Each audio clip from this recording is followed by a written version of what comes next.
चाहूँ आपसे कि मुझे कॉस्ट बताइए कि कॉस्ट कितनी है, तब मैं क्या करूँगा कि इनका क्रॉस मल्टीप्लीकेशन कर लूँ, तब मैं क्या बोलूँगा इसको।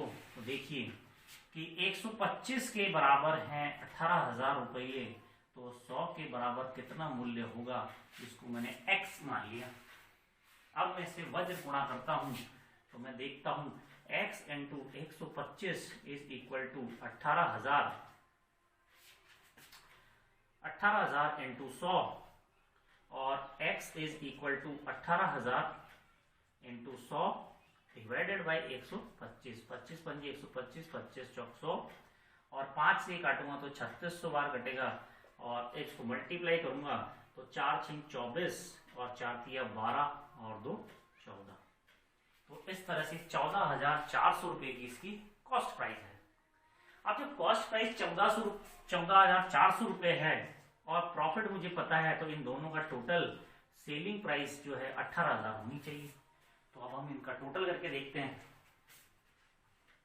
तो देखिए कॉस्ट प्राइस है 14,400 प्लस 3600 इज इक्वल टू 18,000। तो इस तरह से हम ये कैलकुलेट करेंगे।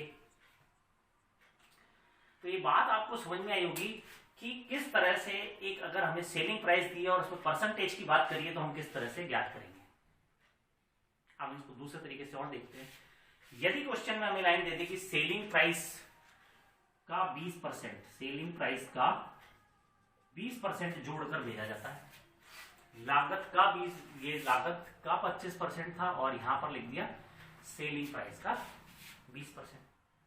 अब इस बात को हम समझते हैं कि ये बात क्लियर होगी कि सेलिंग प्राइस जो है वो 100 के बराबर, क्योंकि जो चीज बोल देना उसको 100 मान लो, तो हमने ये 100 मान लिया। अब आपसे कहा जाए कि साहब ये जो है ना 20% जोड़कर भेजा जाता है और इस माल की वैल्यू हो गई, सपोज करते हैं 25,000 रुपये है, सेलिंग प्राइस का 20% जोड़ के दी। यानी कि अब ये बात क्लियर हो गई कि सेलिंग प्राइस को 100 माने तो सेलिंग प्राइस है कितनी, 25,000 रुपये। तो ये बात क्लियर हो गई कि जो 25,000 हैं ये 100 के बराबर हैं। अब आपसे पूछा जाता है कि साहब इसकी कॉस्ट बताइए। तो देखिए आप, ये फॉर्मूला बड़ा सिंपल है, ये इक्वेशन बड़ी सिंपल है जिसको हमें ध्यान रखना है, और वो क्या है, ये है cost plus profit is equal to selling price.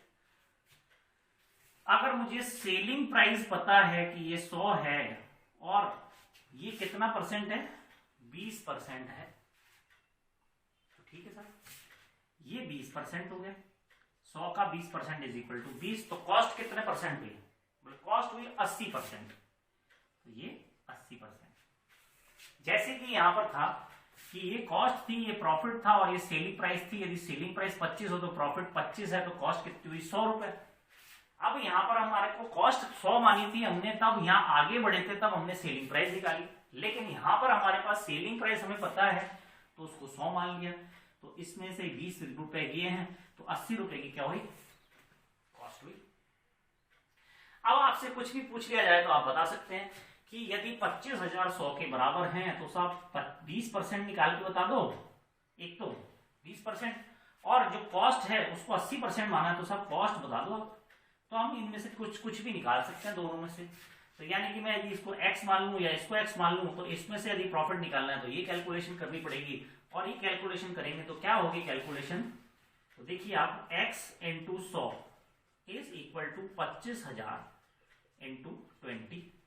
तो x इज इक्वल टू, हम इसमें 100 से डिवाइड कर दें, तो 100 से अगर डिवाइड करते हैं तो ये हो गया 25 दूनी 50 और 2 जीरो, और तो यानी कि हम कह देंगे कि साहब प्रॉफिट कितना है, 5,000 रुपए का प्रॉफिट है। नेक्स्ट बात हम करते हैं इसके अंदर, यदि हमारे को ये दे दे तो हम क्या करेंगे, इन दोनों का करेंगे। यानी कि हमारे लिए क्या हुआ, x into 100 is equal to 25,000 into 80। तो x is equal to divided by 100। अब आप इसको सरल करो, 25 अठे 200 और 2 जीरो, और तो ये कितना हो गया, 20,000 रुपए हो गए।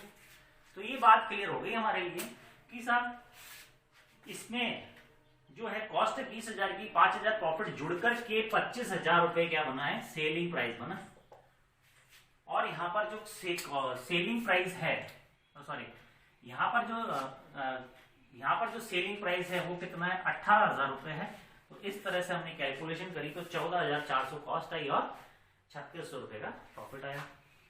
तो ये बड़ी सिंपल सी कैलकुलेशन है, इसको हमें समझना होगा और इसी बेस पर हम आगे क्वेश्चन को सॉल्व करेंगे जब उस माल में से प्रॉफिट को अलग करना हो। क्यों? क्योंकि अभी हम वही स्टेप करेंगे उसके। तो मैं समझता हूँ ये आपको समझ में आया होगा और नेक्स्ट क्लास में हम ये देखेंगे कि किस तरह से इसके अकाउंट बनते हैं। 6 अकाउंट बनाए जाते हैं, 5 की जगह 6 बनाए जाते हैं और वो 6 अकाउंट कौन कौन से बनाए जाते हैं और उनकी एंट्री या काउंटिंग किस तरह से की जाती है।